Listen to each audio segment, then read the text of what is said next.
Good morning बच्चों। आज हम लोग कक्षा 12 जीव विज्ञान अध्याय 6 वंशानुगतिका आणविक आधार का भाग 2 का अध्ययन करेंगे। बच्चों, हम लोग भाग 1 में न्यूक्लिक अम्ल के इतिहास के विषय में अध्ययन किया था कि न्यूक्लिक अम्ल की खोज सर्वप्रथम किस वैज्ञानिक ने की और इनके नामकरण के विषय में हम लोगों ने अध्ययन कर लिया था।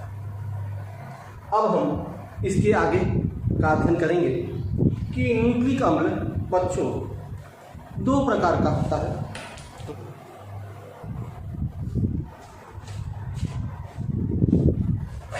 न्यूक्लिक अम्ल बच्चों 2 प्रकार का होता है। पहला होता है डीएनए और दूसरा होता है आरएनए। जो डीएनए होता है बच्चों, आपके एग्जाम में अक्सर पूछता है कि डीएनए का पूरा नाम लिखिए। तो डीएनए का पूरा नाम होता है डीऑक्सी राइबोन्यूक्लिक अम्ल तथा आरएनए का पूरा नाम होता है राइबोन्यूक्लिक अम्ल। ध्यान रखिएगा कि डीएनए सभी सदियों में डीएनए जो है आनुवंशिक पदार्थ का कार्य करता है, लेकिन कुछ विषाणु तथा पादप विषाणुओं को छोड़कर। कुछ विषाणुओं में आपका टीएमवी, एचआईवी तथा इन्फ्लुएंजा को छोड़कर तथा पादप विषाणुओं को छोड़कर, अर्थात टीएमवी, एचआईवी तथा इन्फ्लुएंजा और पादप विषाणु का आनुवंशिकी पदार्थ आरएनए होता है और सभी सदियों का आनुवंशिकी पदार्थ डीएनए होता है। कभी कभी बच्चों आपके बोर्ड के एग्जाम में टीएमवी का पूरा नाम पूछ देता है कि टीएमवी का पूरा नाम लिखिए। ध्यान रखिएगा बच्चों, कभी कभी आपके बोर्ड के एग्जाम में यह पूछ लेता है कि टीएमवी का पूरा नाम लिखिए। तो टीएमवी का पूरा नाम होता है टोबैको मोजेक वायरस। ठीक है बच्चों, तो ध्यान रखिएगा कि tobacco mosaic virus, HIV virus तथा इन्फ्लुएंजा, इनका जो आनुवंशिकी पदार्थ है वह आरएनए होता है और जितने भी पादप विषाणु हैं उनका भी आनुवंशिकी पदार्थ आरएनए होता है। और इसके अतिरिक्त जितने भी सजीव हैं सभी सजीवों का आनुवंशिकी पदार्थ डीएनए होता है। ठीक बच्चों, यहाँ तक आपका क्लियर हो गया। अब डीएनए आनुवंशिकी पदार्थ है, इसके प्रयोग के विषय में अध्ययन करने के पहले हम कुछ डीएनए के विषय में जान लेते हैं। तो बच्चों जो यह डीएनए है, ठीक है, यह डीएनए आपके शरीर की रचना कैसी होगी, आपके शरीर की संरचना कैसी होगी, यह डीएनए पर ही निर्भर होता है। डीएनए में जैसी सूचना होगी, जैसा मैसेज होगा, जैसी सूचना होगी, ठीक है, उसी तरह से आपके शरीर की संरचना होगी। यदि डीएनए में यह सूचना है कि आपके शरीर का आकार 6 फीट 3 इंच है, तो आपका आकार 6 फीट 3 इंच होगा। यदि डीएनए में यह सूचना अंकित है कि आपके शरीर की लंबाई 4 फीट 1 इंच है, तो आपका जो शरीर का जो आकार है वह 4 फीट 1 इंच होगा। अर्थात कहने का मतलब यह है कि बच्चों डीएनए में जिस तरह की सूचनाएं अंकित होगी, ठीक है, आपके शरीर की संरचना उसी तरह से होगी। ठीक है, डीएनए में, ठीक है, देखिए आप सोचिए, विचार कीजिए कि जब शिशु अपने माँ के गर्भ में होता है तो उसको कैसे पता चलता है कि जो शिशु जन्म लेगा, अर्थात बालक या बालिका जो भी जन्म लेगा, उसके 2 पैर होते हैं, 2 हाथ होते हैं, 2 आँख होते हैं, एक नाक होते हैं, एक मुंह होता है, 2 कान होता है, उसको कैसे पता? ठीक है, यह कहाँ से जानकारी उसको मिलती है? यह कैसे पता कि आँख यहाँ होता है, मुंह यहाँ होता है, नाक यहाँ होता है, यह कैसे पता होता है बच्चों? ये सभी सूचनाएं, ठीक है, डीएनए में अंकित होता है। जब शिशु 9 महीने तक माँ के गर्भ में होता है तो उस 9 महीने में शिशु का पूरे शरीर का विकास होता है, उसके बाल का विकास होता है, उसके दांत का विकास होता है, उसके आँख, नाक, कान, शरीर के सभी अंगों का निर्माण इस 9 महीने में होता है। और शरीर के अंगों का निर्माण उसी तरह से होता है जिस तरह से डीएनए में सूचना अंकित होती है, उसी तरह से शिशु जन्म लेता है। और कभी कभी बच्चों आपके इस डीएनए में गलत सूचना अंकित हो जाती है। जब गलत सूचना अंकित हो जाती है तब क्या होता है, उसी के कारण देखेंगे कभी कभी जो बच्चा पैदा होता है वह छांगुर पैदा होता है। छांगुर समझ रहे बच्चे? छांगुर जो बच्चे होते हैं अर्थात उनके 6 फिंगर होते हैं, हम लोग के 5 फिंगर है, ठीक है, उनके 6 फिंगर होते हैं जिनको हम छांगुर बच्चे कहते हैं। कभी कभी देखेंगे कि जो बच्चा पैदा होता है उसके 3 आँख होते हैं, 2 यहाँ 1 यहाँ, 3 आँख हो जाते हैं, ठीक है। तो यह डीएनए में जो सूचना है उस सूचना के गड़बड़ी के कारण, ठीक है, यह ऐसा होता है। डीएनए में यदि गलत सूचना आ गया है डीएनए की खराबी के कारण जो है, तो इस तरह से बच्चा जो है पैदा होता है, ठीक है। कभी भी देखिएगा कि जो भी बच्चा पैदा होता है, ठीक है, उसका नाक यहाँ नहीं और मुंह यहाँ नहीं होता। यदि नाक यहाँ होता तो हम क्या करते, यहाँ से सूंघते और इधर से खाते, ऐसा नहीं होता, ठीक है, क्योंकि डीएनए में वह सूचना अंकित है कि आँख कहाँ होगा, मुंह कहाँ होगा, नाक कहाँ होगा, ठीक है, सभी सूचनाएं अंकित हैं। तो डीएनए में जिस तरह की सूचनाएं होंगी उसी तरह से आपके शरीर का आकार होगा। डीएनए में कुछ कमियों के कारण जो है कभी कभी छांगुर बच्चे या 3 आँख वाले बच्चे पैदा हो जाते हैं। यह डीएनए में अंकित सूचना में गड़बड़ी के कारण या कुछ कमियों के कारण ऐसा होता है। तो बच्चों ये ध्यान रखिएगा कि डीएनए ही आपके शरीर की संरचना बनाती है, अर्थात आपके शरीर की रचना डीएनए पर निर्भर होती है। जिस तरह से डीएनए में आपकी सूचना अंकित होगी उसी तरह से आपके शरीर का निर्माण होगा। ये बच्चों ध्यान रखिए। तो चलिए बच्चों अब हम पढ़ेंगे कि डीएनए आनुवंशिकी पदार्थ है, इसके पक्ष में कुछ प्रमाण और कुछ प्रयोग के विषय में अब हम अध्ययन करेंगे। अब हम देखेंगे कि डीएनए आनुवंशिकी पदार्थ होता है, ठीक है, इसके पक्ष में कुछ प्रमाण है। तो पहला हम डीएनए आनुवंशिकी पदार्थ होता है, इसके पक्ष में हम पहला प्रयोग देखते हैं। ग्रिफिथ का रूपांतकारी सिद्धांत, यह हेडिंग डालेंगे बच्चों। अर्थात डीएनए आनुवंशिकी पदार्थ है, इसके पक्ष में पहला जो प्रयोग है वह ग्रिफिथ का।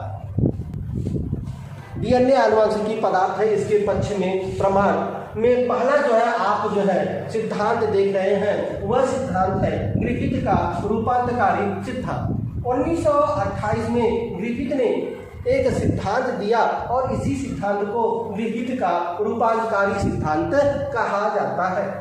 तो 1928 में ग्रिफिथ ने इन्हीं मलेरिया रोग उत्पन्न करने वाले जीवाणु नीमोकोकस अथवा डिप्लोकोकस निमोनी पर अपना प्रयोग किया, ठीक है, और देखा कि यह जो बैक्टीरिया है, इस बैक्टीरिया के 2 टाइप हैं। जो बैक्टीरिया है यह नीमोकोकस अथवा डिप्लोकोकस निमोनी जो जीवाणु है, ठीक है, यह 2 टाइप के होते हैं, ठीक है। तो अब हम इन 2 टाइप के विषय में पढ़ेंगे, अर्थात हिंदी में इसको बोला जाता है प्रभेद या इसको विभेद भी कहते हैं। किसी किसी किताब में आपको विभेद मिलेगा और किसी किसी किताब में आपको प्रभेद मिलेगा, ठीक है, और इंग्लिश में आप समझ सकते हैं टाइप।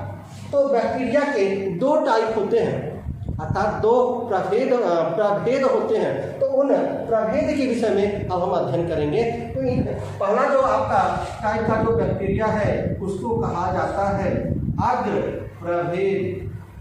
अग्र प्रभेद।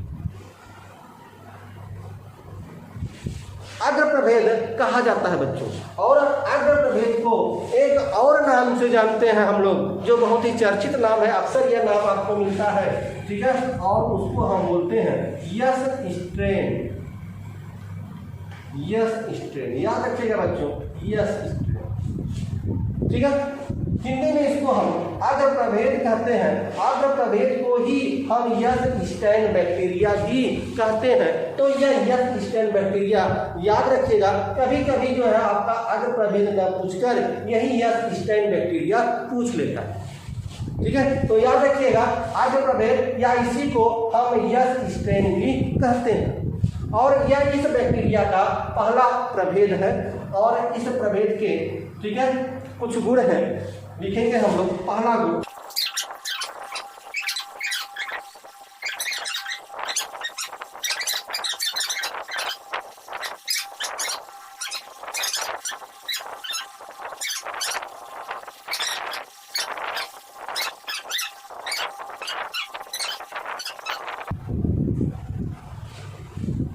ध्यान रखिएगा बच्चों, जो आपका न्यूमोकोकस डिप्लोकोकस निमोनी है, ठीक है, जो निमोनिया रोग उत्पन्न करने वाला बैक्टीरिया है, जीवाणु है, इनके दो प्रभेद पाए जाते हैं। जो पहला प्रभेद है उसका नाम है अग्र प्रभेद। अग्र प्रभेद का जो जीवाणु होता है वह चिकनी गिट्टी वाला होता है। चिकनी गिट्टी, इंग्लिश में इसको हम लोग बोलते हैं बच्चों स्मूथ वाल्ड। स्मूथ, अर्थात स्मूथ को ध्यान दीजिए, स्मूथ या यस से शुरू होता है, स्मूथ यस से शुरू होता है। और इसी यस के कारण इसका एक नाम मिलता है यस स्ट्रेन बैक्टीरिया। समझ में आया बच्चों, ध्यान रखिएगा। अग्र प्रभेद और अग्र प्रभेद को यस स्ट्रेन भी कहते हैं।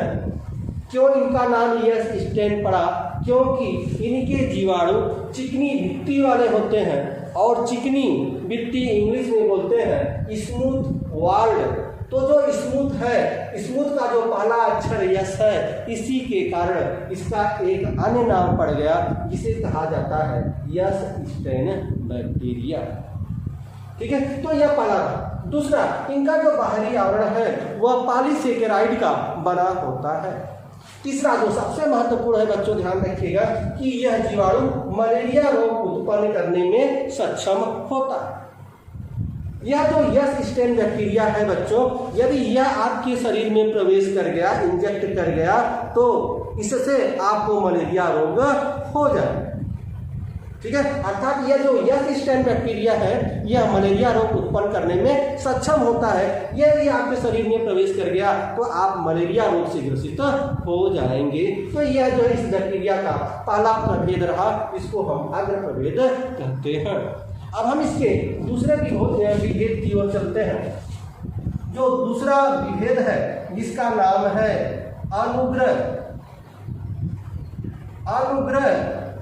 प्रभेद। अनुग्रह प्रभेद, और इसको बच्चों एक नाम से और जानते हैं और उसका नाम है आर स्ट्रेन बैक्टीरिया। अनुग्रह प्रभेद या इसको एक अन्य नाम से जानते हैं और उसका यह नाम है आर स्ट्रेन बैक्टीरिया। तो चलिए इनके जो है गुण देख लेते हैं। इनका जो पहला गुण है बच्चों, इनका जो पहला गुण है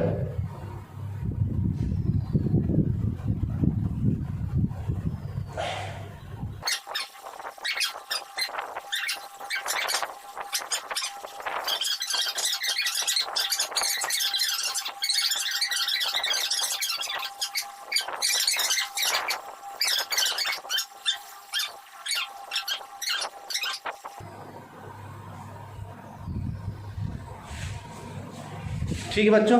तो इस तरह से आपने देखा कि जो आपका न्यूमोकोकस या डिप्लोकोकस निमोनी जो बैक्टीरिया है जो निमोनिया रोग उत्पन्न करता है, इसके दो टाइप के बैक्टीरिया है। पहला जो बैक्टीरिया है वह यस स्ट्रेन है और दूसरे टाइप का जो बैक्टीरिया है वह आर स्ट्रेन है। यस स्ट्रेन जो बच्चों हैं, इनकी जो चिकनी भित्ति होती है, जो जीवाणु है, इस जीवाणु की चिकनी भित्ति वाला यह होता है, इसको हम स्मूथ वार्ड कहते हैं। दूसरा, इनकी बाहरी आवरण पॉलीसेकेराइड का बना होता है। तीसरा, यह मलेरिया रोग उत्पन्न करने में सक्षम होता है।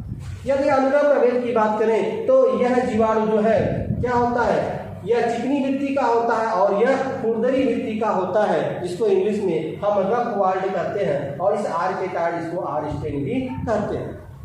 इसमें जो है पॉलीसेकेराइड का जो इसका बाहरी आवरण है पॉलीसेकेराइड का बना नहीं होता है और यह मलेरिया रोग उत्पन्न नहीं करता है।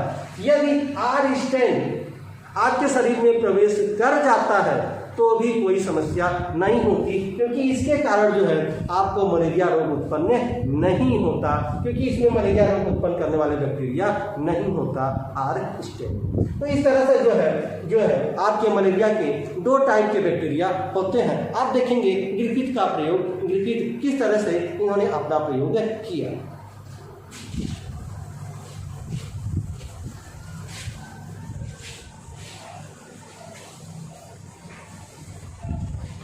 चलिए बच्चों, ग्रिफिथ का प्रयोग, ग्रिफिथ का हम पहला प्रयोग देखते हैं।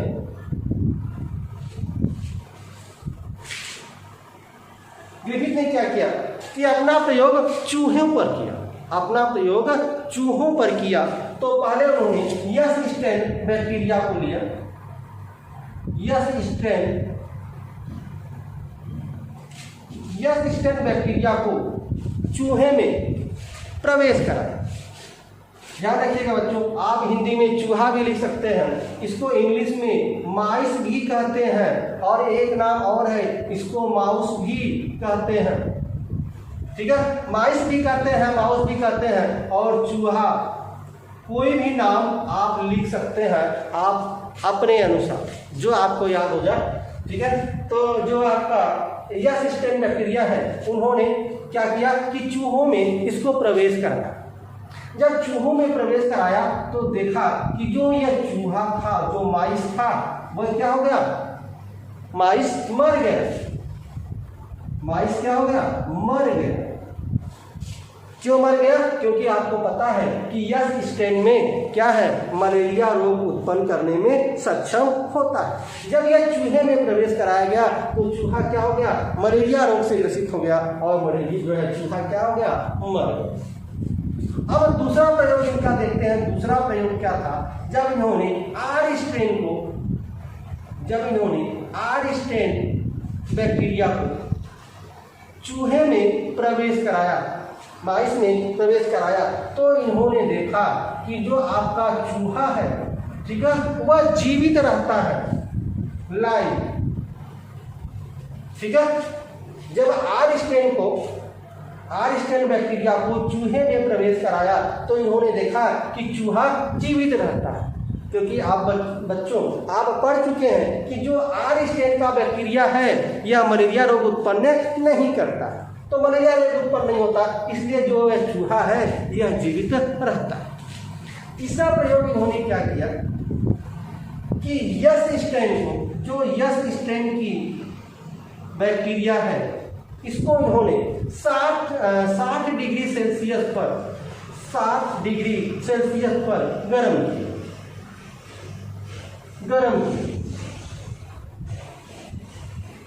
बच्चों, जब यस स्ट्रेन को 60 डिग्री सेल्सियस पर गर्म किया गया तो क्या हुआ, जो इसका बैक्टीरिया था, जो मलेरिया रोग उत्पन्न करता था, वह बैक्टीरिया क्या हो गया, मर गया। अतः इसको कहते हैं, जो यस स्ट्रेन को 60 डिग्री सेल्सियस पर गर्म किया गया तो उसको हम लोग बोलते हैं हीट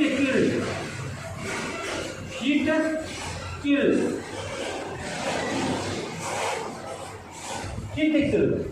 अर्थात इसको 60 डिग्री सेल्सियस पर गर्म करके जो बैक्टीरिया था उसको क्या कर दिया गया, मार दिया गया। इसलिए इसको जो यस स्ट्रेन को जब 60 डिग्री सेल्सियस पर गर्म करते हैं उसको बोला जाता है हीट किल्ड।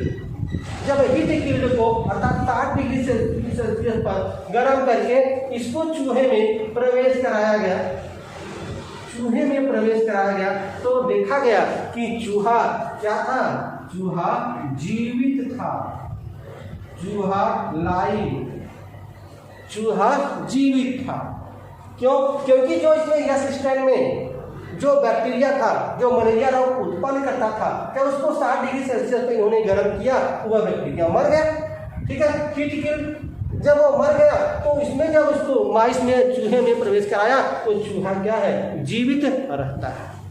और अंतिम जो इनका प्रयोग है, यह ध्यान देने वाली बात है बच्चों, इसको ध्यान दीजिएगा कि जब इन्होंने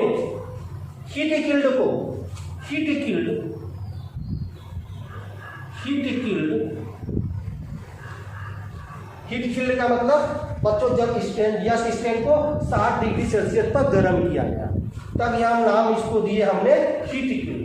और जब हीट किल्ड को आर स्टैंड के साथ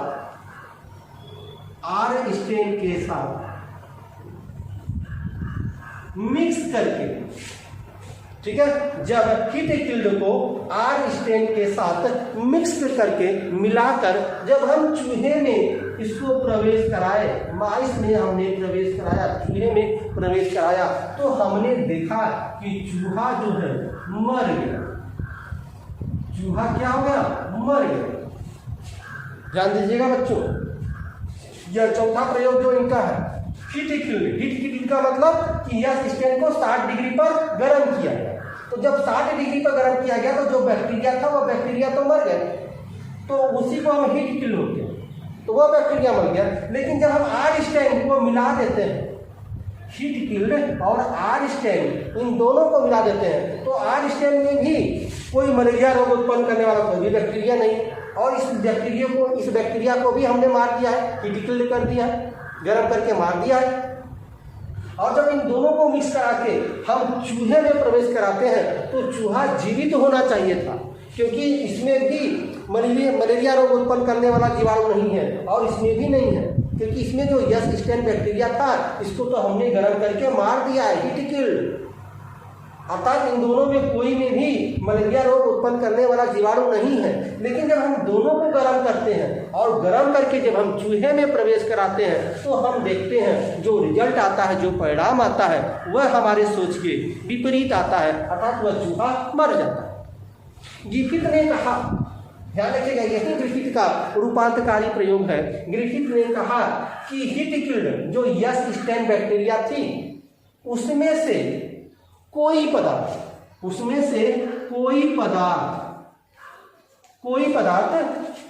आर स्टैंड को यस स्टैंड में परिवर्तित कर दिया, रूपांतरित कर दिया। ध्यान दीजिए फिर से, हीट किल्ड अर्थात यस स्टैंड को गर्म किया गया, इसी को हमने नाम दिया था हीट किल्ड। ठीक है, हीट किल्ड से कोई पदार्थ आर स्टैंड को यस स्टैंड में परिवर्तित कर दिया। किसमें परिवर्तित कर दिया, यस स्टैंड में। जब यस स्टैंड में परिवर्तित हो गया तो यस स्टैंड में क्या है, यस स्टैंड में तो वह बैक्टीरिया है जो मलेरिया रोग उत्पन्न करता है, और चूंकि यस स्टैंड में परिवर्तित हो गया, रूपांतरित हो गया, और जब हम इसको चूहे में प्रवेश कराए तो चूहा मर गया। ठीक है, अर्थात जो हीट किल्ड है, अर्थात एक पदार्थ से कोई ऐसा एक पदार्थ था इस हीट किल्ड में, वह पदार्थ आर स्टैंड को यस स्टैंड में परिवर्तित कर दिया। उसके इसी नियम को कहते हैं ग्रिफिथ का रूपांतकारी प्रयोग। क्या है, कोई पदार्थ जो है आर स्टैंड को यस स्टैंड में रूपांतरित कर दिया, और उसके इसी प्रयोग को ग्रिफिथ का रूपांतकारी प्रयोग कहते हैं। लेकिन बच्चों, यह जो पदार्थ आर स्टैंड को यस स्टैंड में परिवर्तित किया, वह कौन सा पदार्थ है, इसके विषय में ग्रिफिथ बता नहीं पाए। वह कौन सा पदार्थ था जिसने आर स्टैंड को यस स्टैंड में परिवर्तित कर दिया, उस पदार्थ के विषय में ग्रिफिथ बता नहीं पाए। ठीक है, और इन्हीं प्रयोगों को आगे तीन वैज्ञानिक जिनका नाम है एवरी मैकलार्ड तथा मैकार्टी,